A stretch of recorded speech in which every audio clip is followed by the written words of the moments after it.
In this video, we will explore 10 critical insights from C.S. Lewis's perspective, as presented through the character Screwtape. Our focus will be on understanding the nuanced aspects of spiritual life, including the nature of human existence, the dynamics of divine interaction, and strategies of spiritual opposition.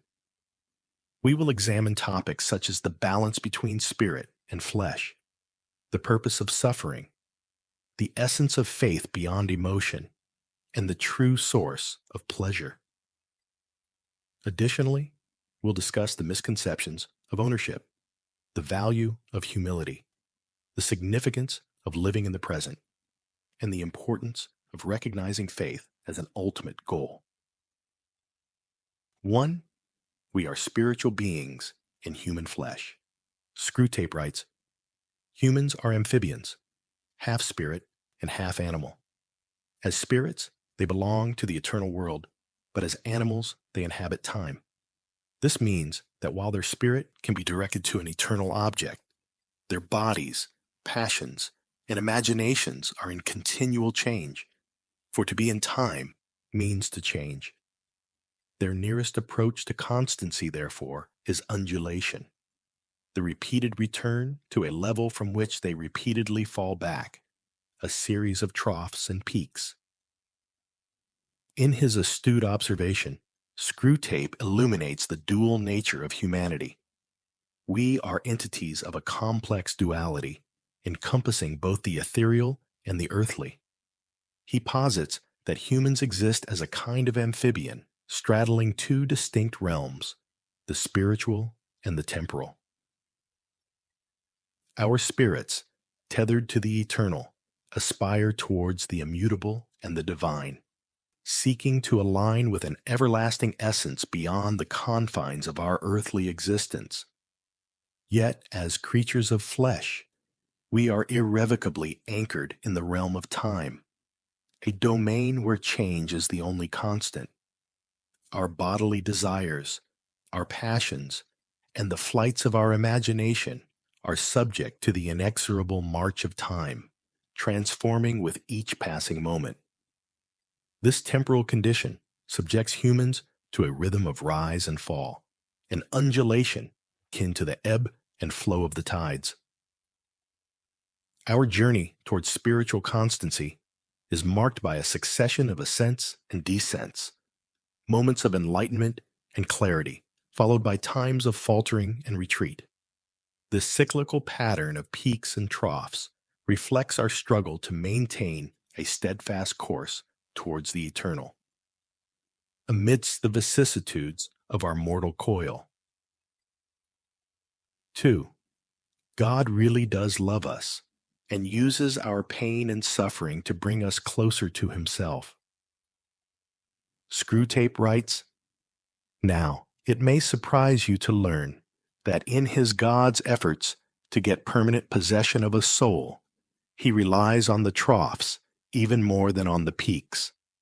Some of His special favorites have gone through longer and deeper troughs than anyone else. The reason is this. To us, a human is primarily food. Our aim is the absorption of its will into ours, the increase of our own area of selfhood at its expense. But the obedience which the enemy demands of men is quite a different thing. One must face the fact that all the talk about His love for men and His service being perfect freedom is not, as one would gladly believe, mere propaganda, but an appalling truth. He really does want to fill the universe with a lot of loathsome little replicas of Himself, creatures whose life, on its miniature scale, will be qualitatively like His own, not because He has absorbed them, but because their wills freely conform to His. We want cattle who can finally become food. He wants servants who can finally become sons. We want to suck in. He wants to give out. We are empty and would be filled. He is full and flows over. Screwtape's reflections offer a profound insight into the nature of divine love and the purpose behind the trials and tribulations that beset the human journey. It reveals an unexpected truth that God, in his infinite wisdom and boundless love, places a greater reliance on the valleys of our existence, the times of pain and suffering, than on the peaks of joy and triumph. It is within these deeper and more prolonged troughs that the divine craftsman works most intimately, shaping the souls of his cherished ones, drawing them closer to himself in a communion of profound depth and significance. To the cynic, the notion that God utilizes our sufferings as instruments of divine proximity might seem paradoxical, even disconcerting. Yet Screwtape elucidates that this divine strategy is born not of a desire to subjugate or to assimilate, but of a longing for genuine fellowship and kinship. Unlike the malevolent forces that hunger for the absorption of the human will, seeking to diminish the individual by assimilating their essence into a greater darkness, the love of God operates through a radically different paradigm. The obedience he seeks is not the surrender of identity, but the harmonization of the human will with the divine, a process that enhances rather than diminishes the individual. This divine aspiration is to populate the cosmos, beings who, though minuscule in their likeness to the infinite, reflect his nature in their capacity for love, freedom, and self-giving. The comparison drawn between the insatiable emptiness of malevolent entities and the overflowing fullness of the divine essence underscores a fundamental difference in intention. One seeks to consume and dominate, the other to enrich and elevate. God envisages a family of spirits, united not by coercion, but by love, each freely aligning their will with his, transforming from mere servants into beloved sons and daughters. In this light, our sufferings and sorrows are not merely burdens to be borne, but are, paradoxically, gifts that draw us into closer intimacy with the divine. Through these experiences, we are invited to share in the very life of God, to partake in a reality that transcends our temporal afflictions, and to find in our Creator not only refuge but kinship, as we journey towards becoming reflections of His infinite love and goodness.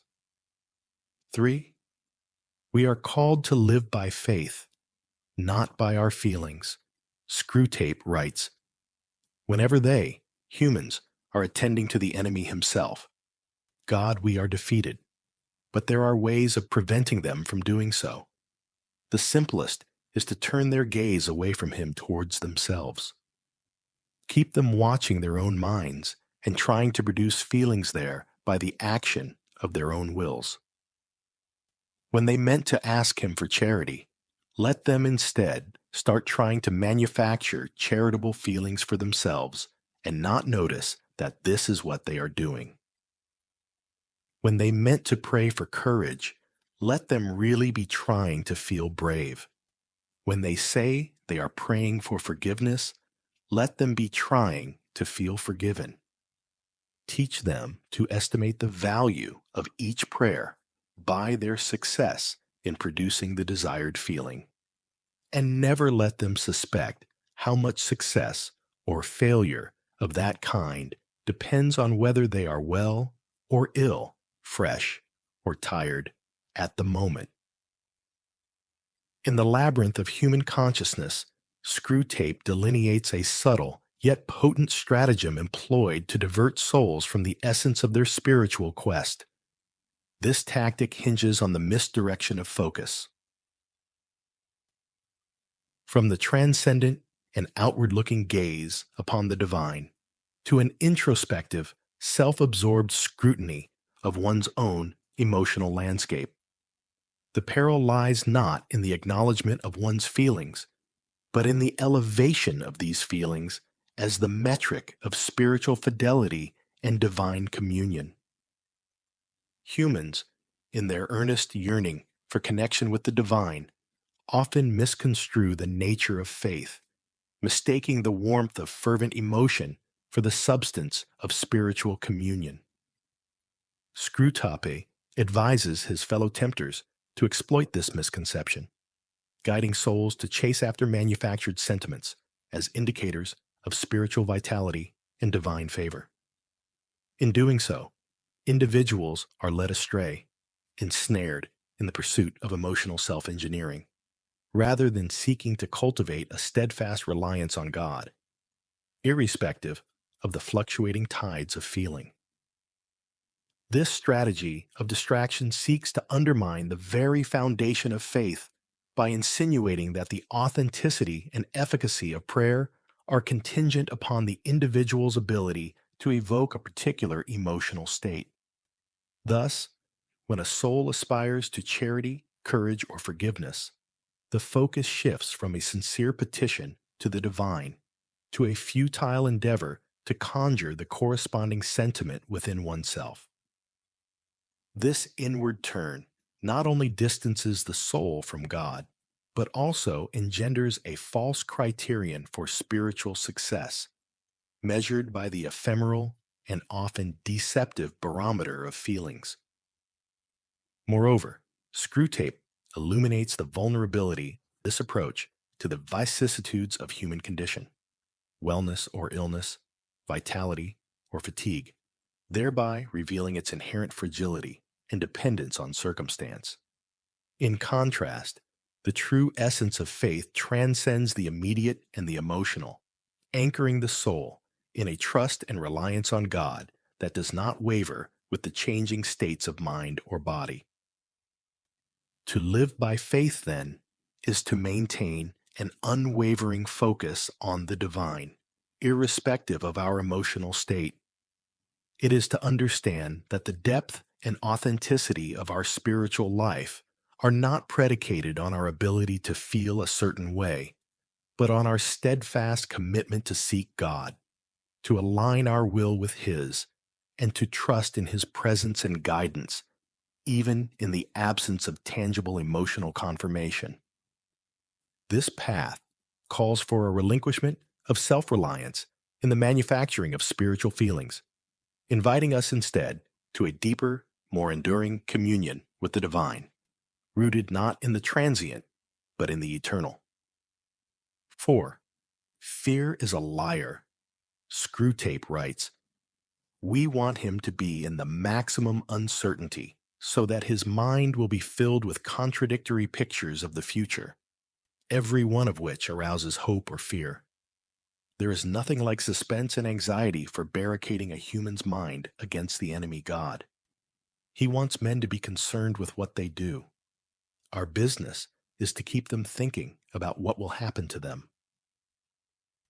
Screwtape's counsel unveils a diabolical strategy predicated on the manipulation of fear, illuminating the shadowy mechanics by which souls are ensnared in a web of uncertainty and apprehension. The genius of this nefarious tactic lies not merely in the invocation of fear, but in the orchestration of a relentless cacophony of hypothetical futures, each fraught with potential joy or disaster. This maelstrom of conflicting possibilities serves to entangle the human mind in a perpetual state of suspense and anxiety, effectively constructing an impenetrable barrier against divine truth and guidance. The crux of this strategy is to divert the human focus from the present, where actions and choices forge the path of one's spiritual journey towards an obsessive preoccupation with the unknown and the uncontrollable aspects of the future. By fostering an environment where the soul is perpetually haunted by the specter of what might occur, Screwtape and his ilk achieve a twofold objective. Not only do they immobilize the individual with paralysis by analysis, but they also estrange the soul from the comforting embrace of the divine, who calls his followers to live in the trust and surrender of the moment. In stark contrast to this scheme of distraction and disquiet, the divine entreaty calls for a focus on the immediacy of action and the living out of one's faith through deeds and choices grounded in the present. This divine perspective champions a liberation from the tyranny of hypothetical futures, advocating for a serene trust in God's providence and guidance. It is a call to anchor one's life in the certainties of divine promises and the actionable aspects of faith, rather than in the quicksand of speculative anxieties. Fear, as characterized by Screwtape, emerges not as a mere emotion, but as a weaponized lie, a tool wielded with precision to sow discord and division between the soul and its maker. It is a smokescreen designed to obscure the luminous truth of God's unwavering presence and the inherent strength endowed to each individual to navigate the challenges of life with courage and faith. To dismantle the lies of fear, then, is to reclaim the sovereignty of the present moment, to focus on the concrete reality of God's love and commandments, and to engage in the sacred task of living out one's faith with conviction and purpose. It is a defiant affirmation of trust over trepidation, of action over inertia, and of divine truth over the shadows of doubt. In this light, the soul finds its fortress not in the elusive certainties of the future, but in the steadfast love and guidance of the eternal, whose perfect love casts out all fear. 5. God is the source of all good. Screwtape writes, "You are much more likely to make your man a sound drunkard by pressing drink on him as an anodyne when he is dull and weary than by encouraging him to use it as a means of merriment among his friends when he is happy and expansive. Never forget that when we are dealing with any pleasure in its healthy and normal and satisfying form, we are, in a sense, on the enemy's ground. I know we have won many a soul through pleasure. All the same, it is his invention, not ours. He made the pleasures. All our research so far has not enabled us to produce one. All we can do is to encourage the humans to take the pleasures which our enemy has produced, at times, or in ways, or in degrees, which he has forbidden." Screwtape's musings cast a revealing light on the profound yet often overlooked truth that every genuine delight and pleasure, in its pure and unadulterated form, is a reflection of the divine essence.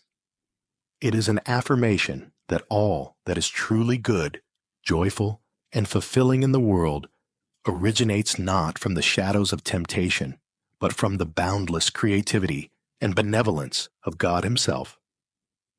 The Creator, in His infinite wisdom and love, has imbued the fabric of creation with an array of pleasures, each designed to enrich the human experience and to draw souls closer to the beauty and goodness that emanate from His being. However, the perversion of these divine gifts becomes a tool in the arsenal of those who seek to ensnare and divert souls from their celestial calling. Screwtape reveals the tactical manipulation of pleasure, not as an instrument of joy and communion, but as a means of entrapment. The strategy is insidious: to take what is inherently good and to twist its purpose and use, leading humans away from the moderation, gratitude, and mindfulness with which these gifts were intended to be received. This manipulation seeks to detach pleasure from its divine source and purpose, encouraging an indulgence that is disconnected from the context of love, community, and moral boundaries established by the Creator. By promoting the misuse of pleasure, whether through excess, inopportune timing, or inappropriate contexts, the malevolent forces aim to mire souls in a quagmire of fleeting satisfaction and spiritual emptiness, obscuring the true origin and aim of these divine endowments. Yet within Screwtape's admission lies a hidden encouragement for those who seek to navigate the complexities of earthly existence with integrity and purpose. It serves as a reminder that the enjoyment of life's pleasures, when embraced within the parameters of divine intention, is not only permissible but desirable. It underscores the reality that true joy is found not in the perversion of pleasure, but in its appreciation as a gift from God, meant to enhance our lives, foster genuine connections, and lead us back to the giver of all good things. Thus, the challenge for humanity is to discern the proper use and enjoyment of the pleasures bestowed upon us, to recognize them as echoes of the divine generosity, and to allow them to elevate our hearts and minds in gratitude and reverence towards the source of all that is good.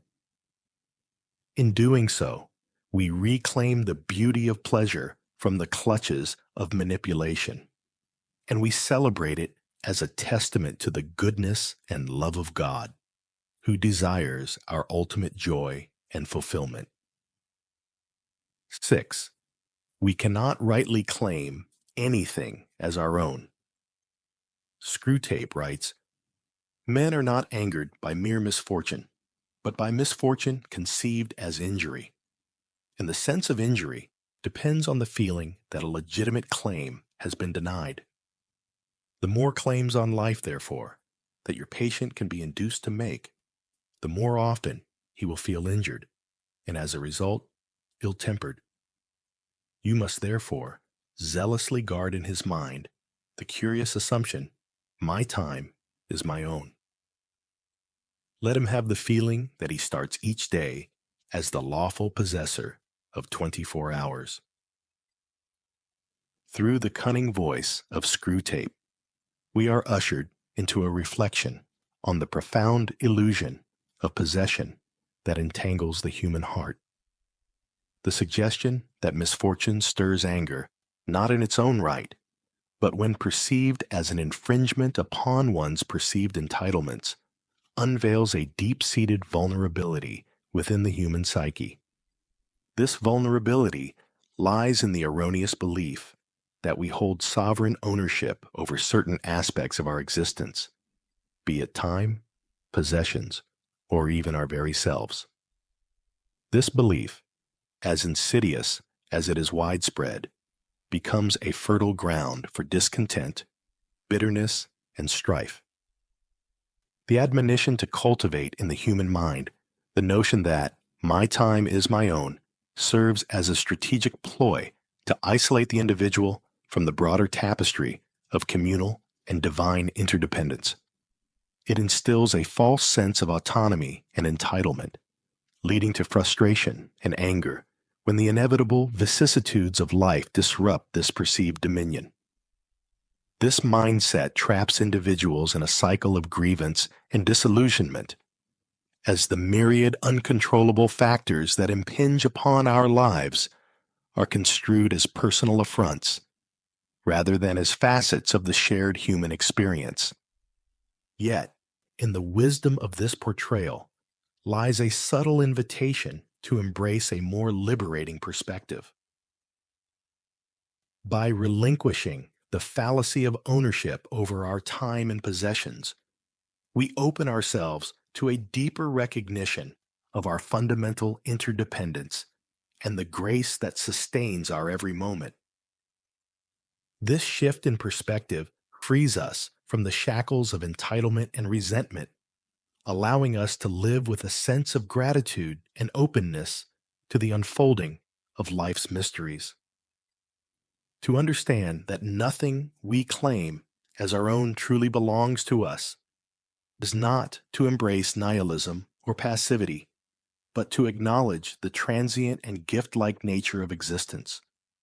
It invites us to hold lightly to the things of this world, to cherish and steward them without attachment or avarice. In doing so, we align ourselves more closely with the divine economy of generosity and love, in which all things are given and received as manifestations of grace. This realization beckons us to a life marked not by grasping and grievance, but by gratitude and generosity. In the relinquishment of our illusory claims, we discover the freedom to love more fully, to give more freely, and to participate more deeply in the joyous communion that binds all creation. In this light, the very notion of possession is transformed from a source of strife to a call to stewardship and service, reflecting the boundless generosity of the Creator, from whom all blessings flow. 7. Humbling ourselves leads to greater love for ourselves and others.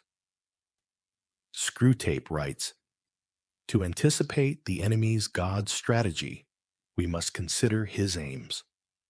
The enemy wants to bring the man to a state of mind in which he could design the best cathedral in the world, and know it to be the best, and rejoice in the fact, without being any more or less or otherwise glad at having done it than he would be if it had been done by another. He wants to kill their animal self-love as soon as possible. But it is his long-term policy, I fear, to restore to them a new kind of self-love, a charity and gratitude for all selves, including their own. When they have really learned to love their neighbors as themselves, they will be allowed to love themselves as their neighbors.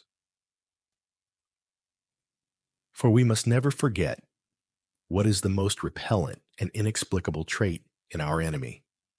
He really loves the hairless bipeds he has created and always gives back to them with his right hand what he has taken away with his left.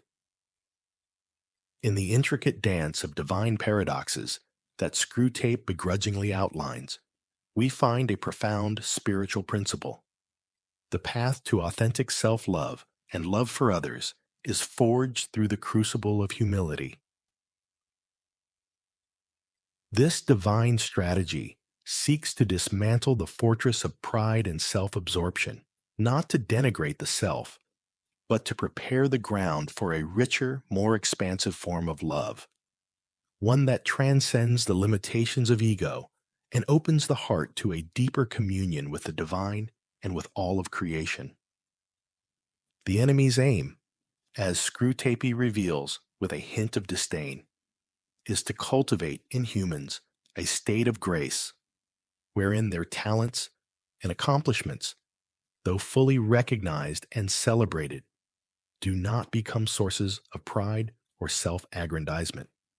Instead, these achievements are understood as contributions to a larger tapestry, worthy of the same joy and appreciation, whether they are one's own or another's. This vision of humility is not a negation of the self, but a liberation from the isolating prison of ego, enabling a genuine recognition of the interconnectedness of all life. The divine project of quelling the animal self-love is not an end in itself, but a preparatory stage for the birth of a new kind of self-love, a love that mirrors the selfless love of God. This renewed self-love is characterized by charity and gratitude, not only for oneself, but for every being, recognizing the divine image imprinted within each. It is a love that understands the command to love one's neighbor as oneself, not as a call to diminish oneself, but to elevate and honor the divine spark within all. Screwtape's reluctant acknowledgement of God's ultimate benevolence reveals a startling truth, that in the divine economy, nothing truly given is lost. The sacrifices we are called to make, the self-love we are asked to surrender, are part of a divine alchemy whereby we are gradually transformed and made capable of a greater love, a love that encompasses both ourselves and our neighbors with equal fervor and devotion. It is a love that reflects the very heart of the Creator, who delights in giving back in abundance what was surrendered in faith.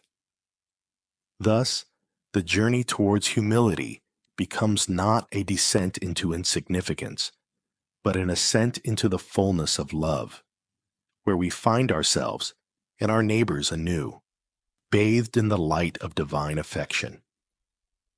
In this light, we discover that the greatest love is not a finite resource to be hoarded, but an infinite flow that enriches us most when it moves through us, unimpeded by pride or fear, touch the lives of others. In embracing this divine invitation to humility, we step into the vastness of a love that knows no bounds, finding in it our truest selves and our deepest connection to the world around us. 8. We are called to live in the present with an eye toward eternity. Screwtape writes, "The humans live in time, but our enemy, God, destines them to eternity. He would therefore have them continually concerned either with eternity, which means being concerned with Him, or the present, either meditating on their eternal union with or separation from Himself, or else obeying the present voice of conscience, bearing the present cross, receiving the present grace, giving thanks for the present pleasure." But we want a man hag-ridden by the future, haunted by visions of an imminent heaven or hell upon earth, ready to break the enemy's commands in the present if by so doing we make him think he can attain the one or avert the other, dependent for his faith on the success or failure of schemes whose end he will not live to see. In the intricate dance of time and eternity, Screwtape unveils a dichotomy central to the human condition: the tension between living in the moment and the human propensity to be consumed by the future. Through this insight, we are invited to ponder a profound spiritual principle: that our existence, while unfolding in the temporal realm, is ultimately oriented towards an eternal destiny. The counsel to focus on the present, infused with an awareness of eternity, is not a call to disregard the future, but to anchor our lives in a deeper reality that transcends temporal concerns. The directive to be continually concerned, either with eternity or the present, reflects a vision of life where every moment is imbued with eternal significance. This perspective encourages a mode of living that is deeply present to the immediate demands of conscience, to the crosses we are called to bear, to the grace that is offered here and now, and to the simple joys that dot the landscape of our daily existence. Such a stance fosters an intimacy with the divine, where the soul is attuned to the whisperings of eternity in the midst of the temporal, leading to a life marked by spiritual depth, gratitude, and purpose. Conversely, the strategy to ensnare humanity in an obsession with the future as a realm fraught with either utopian dreams or dystopian fears serves to sever the individual from the richness of the present and the eternal truths that ground our being. This fixation not only distracts from the divine invitation to cultivate a relationship with God in the here and now, but also engenders a state of perpetual anxiety, where the soul is alienated from the peace and guidance that flow from living in communion with the eternal. The manipulation described by Screwtape, urging humans to violate the divine commandments in the pursuit of a future heaven, or in the avoidance of an earthly hell, highlights a fundamental misunderstanding of faith and of the nature of divine promise. True faith is not contingent upon the outcomes of human schemes, nor is it a bargaining chip in the quest for temporal security or success. Rather, it is a steadfast trust in God's providence, a surrender to His will, and a commitment to live according to His commandments, regardless of temporal circumstances or outcomes.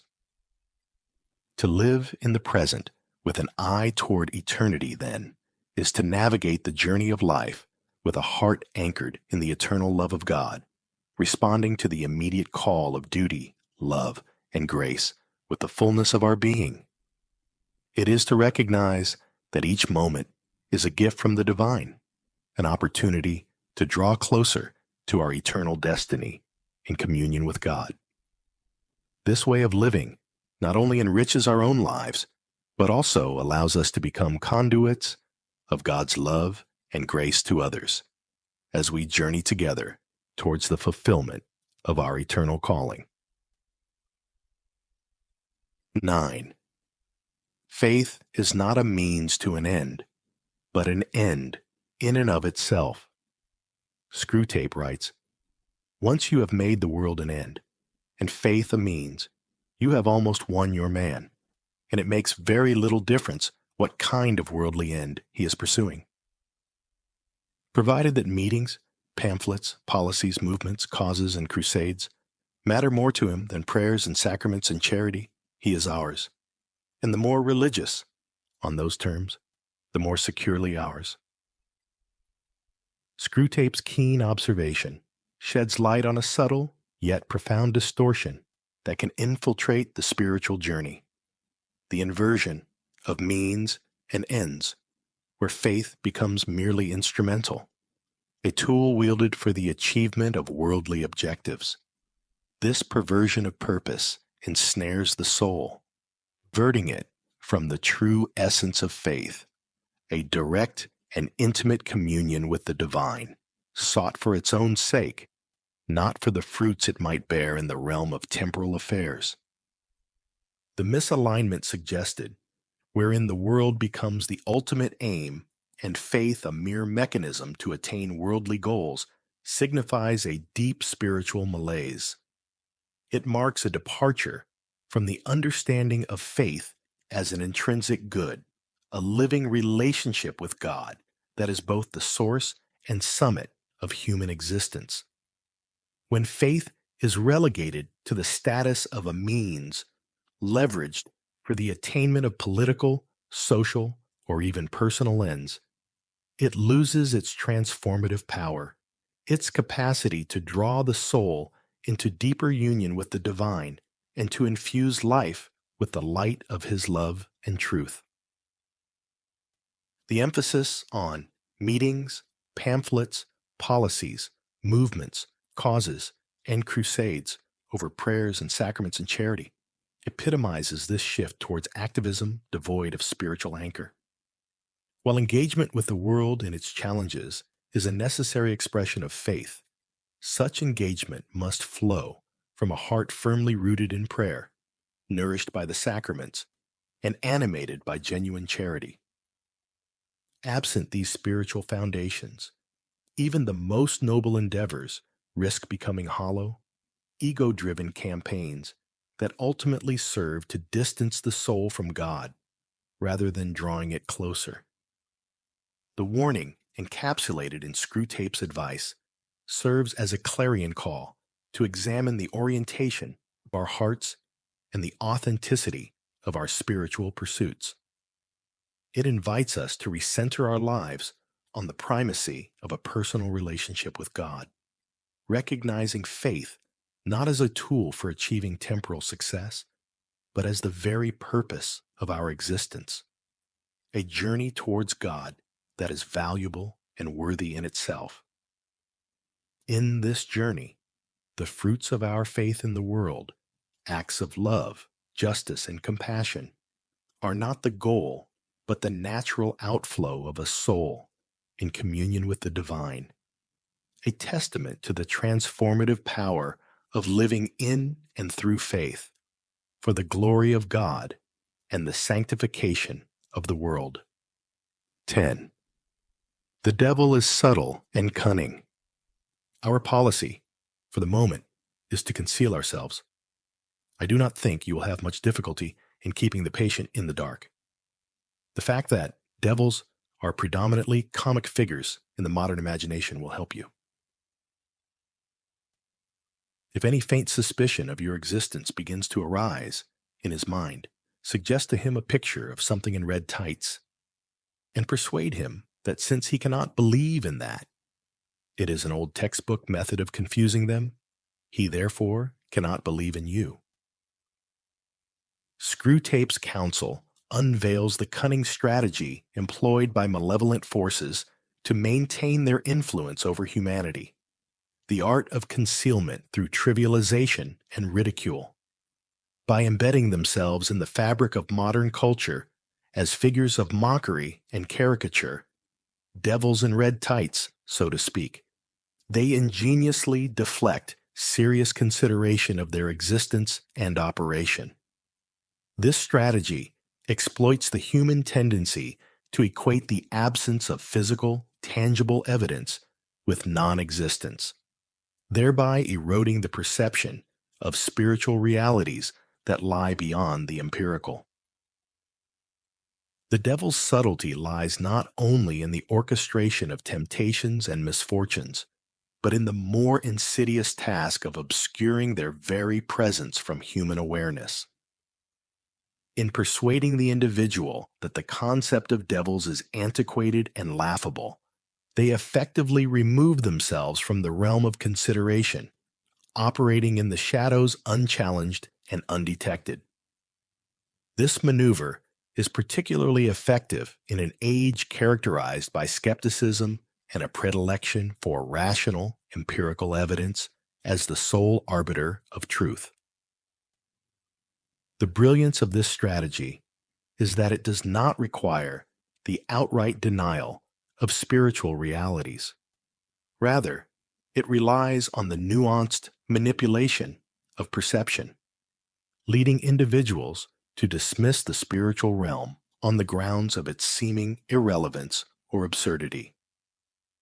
By equating the existence of malevolent spiritual entities with childish or fantastical imagery, they ensure that any nascent curiosity or suspicion is quickly quashed by the fear of intellectual embarrassment or by the individual's own rationalist presuppositions.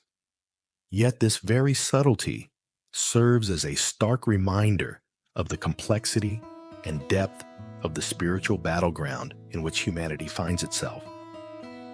It calls for a discernment that transcends the limitations of the visible and tangible, urging us to remain vigilant and aware of the myriad ways in which spiritual forces influence the tapestry of our lives.